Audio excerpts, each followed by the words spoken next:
রাহুল ব্যানার্জির মৃত্যু নিয়ে তো সোশ্যাল মিডিয়া খুবই সরগরম হয়ে রয়েছে, এটা স্বাভাবিক হওয়াটাই। তো আমরা একটা জিনিস জানতে চাই, সেটা হলো আদৌ কি সে অ্যাক্সিডেন্টালি মরে গেছে নাকি তাকে মারা হয়েছে, এই সত্যটা সবার সামনে আসা উচিত। যদি এটা ষড়যন্ত্র করে মারা হয়ে থাকে তাহলে আমরা শাস্তির দাবি জানাচ্ছি। রাহুল ব্যানার্জির মৃত্যু নিয়ে তো সোশ্যাল মিডিয়া খুবই সরগরম হয়ে রয়েছে, এটা স্বাভাবিক হওয়াটাই। তো আমরা একটা জিনিস জানতে চাই, সেটা হলো আদৌ কি সে অ্যাক্সিডেন্টালি মরে গেছে নাকি তাকে মারা হয়েছে, এই সত্যটা সবার সামনে আসা উচিত। যদি এটা ষড়যন্ত্র করে মারা হয়ে থাকে তাহলে আমরা শাস্তির দাবি জানাচ্ছি। রাহুল ব্যানার্জির মৃত্যু নিয়ে তো সোশ্যাল মিডিয়া খুবই সরগরম হয়ে রয়েছে, এটা স্বাভাবিক হওয়াটাই।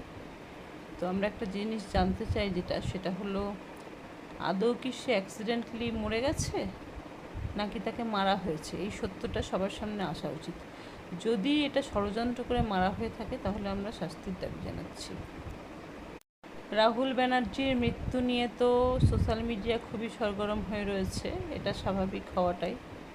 তো আমরা একটা জিনিস জানতে চাই, সেটা হলো আদৌ কি সে অ্যাক্সিডেন্টালি মরে গেছে নাকি তাকে মারা হয়েছে, এই সত্যটা সবার সামনে আসা উচিত। যদি এটা ষড়যন্ত্র করে মারা হয়ে থাকে তাহলে আমরা শাস্তির দাবি জানাচ্ছি। রাহুল ব্যানার্জির মৃত্যু নিয়ে তো সোশ্যাল মিডিয়া খুবই সরগরম হয়ে রয়েছে, এটা স্বাভাবিক হওয়াটাই। তো আমরা একটা জিনিস জানতে চাই, সেটা হলো আদৌ কি সে অ্যাক্সিডেন্টালি মরে গেছে নাকি তাকে মারা হয়েছে, এই সত্যটা সবার সামনে আসা উচিত। যদি এটা ষড়যন্ত্র করে মারা হয়ে থাকে তাহলে আমরা শাস্তির দাবি জানাচ্ছি।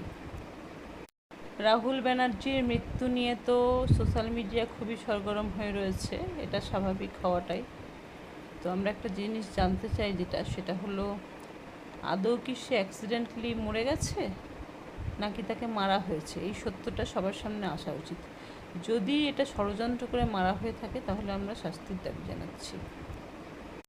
রাহুল ব্যানার্জির মৃত্যু নিয়ে তো সোশ্যাল মিডিয়া খুবই সরগরম হয়ে রয়েছে, এটা স্বাভাবিক হওয়াটাই। তো আমরা একটা জিনিস জানতে চাই, সেটা হলো আদৌ কি সে অ্যাক্সিডেন্টালি মরে গেছে নাকি তাকে মারা হয়েছে, এই সত্যটা সবার সামনে আসা উচিত। যদি এটা ষড়যন্ত্র করে মারা হয়ে থাকে তাহলে আমরা শাস্তির দাবি জানাচ্ছি। রাহুল ব্যানার্জির মৃত্যু নিয়ে তো সোশ্যাল মিডিয়া খুবই সরগরম হয়ে রয়েছে, এটা স্বাভাবিক হওয়াটাই। তো আমরা একটা জিনিস জানতে চাই, সেটা হলো আদৌ কি সে অ্যাক্সিডেন্টালি মরে গেছে নাকি তাকে মারা হয়েছে, এই সত্যটা সবার সামনে আসা উচিত। যদি এটা ষড়যন্ত্র করে মারা হয়ে থাকে তাহলে আমরা শাস্তি